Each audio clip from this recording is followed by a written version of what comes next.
Beijing has a crucial impact on Russia's war against Ukraine. That's what NATO Secretary-General Jens Stoltenberg declared. During a speech at the Wilson Center think tank in Washington, he said that in 2023, Russia imported 90% of the microelectronics for its military-industrial complex from China. Soon at a joint press conference with U.S. Secretary of State Antony Blinken, the head of NATO recalled that China is on the list of countries that are fueling the largest armed aggression in Europe since World War II. Our security is not regional, it's global. What happens in Europe matters for Asia, and what happens in Asia matters for us. And this is clearly demonstrated in Ukraine, where Iran, North Korea, China are propping up, fueling Russia's war of aggression against Ukraine. Kyiv's Western partners are closely monitoring the actions of countries that are helping Russia continue its war against Ukraine. In particular, we're also talking about China, Blinken noted. Beijing does not directly supply Moscow with weapons, but it does provide critical support for Russia's weapons production. According to the Financial Times, among other things, Moscow is buying used Western-made production machines from China.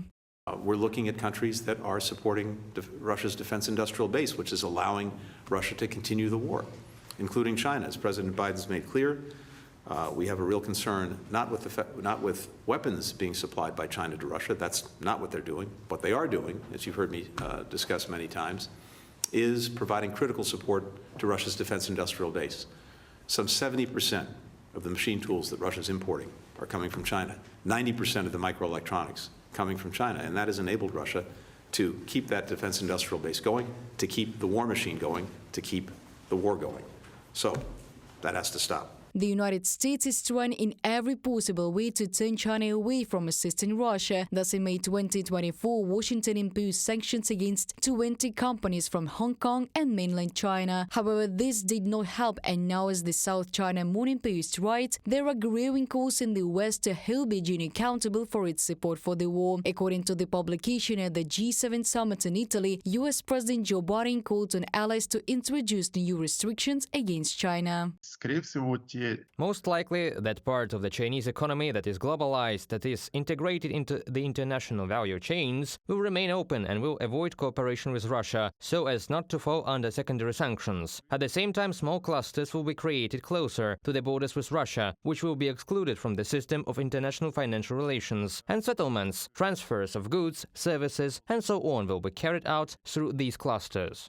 In exchange for China's support, Russia pays, among other things, with its land. This is nothing new for the Kremlin. In the mid-2000s, Putin agreed to transfer the islands of Tarabarov, Vinogradov, Koreyski, Romashkin and part of the Bolshoi Suritsky Islands on the Amur River. In August 2023, the Chinese state-owned Studying Map and Service presented new maps that classify the entire Bolshoi Suritsky Islands as Chinese territory. Now, according to Nikkei Asia, Moscow and Beijing are preparing for negotiations on the free passage of Chinese ships along the Tumen River, which flows into the Sea of Japan.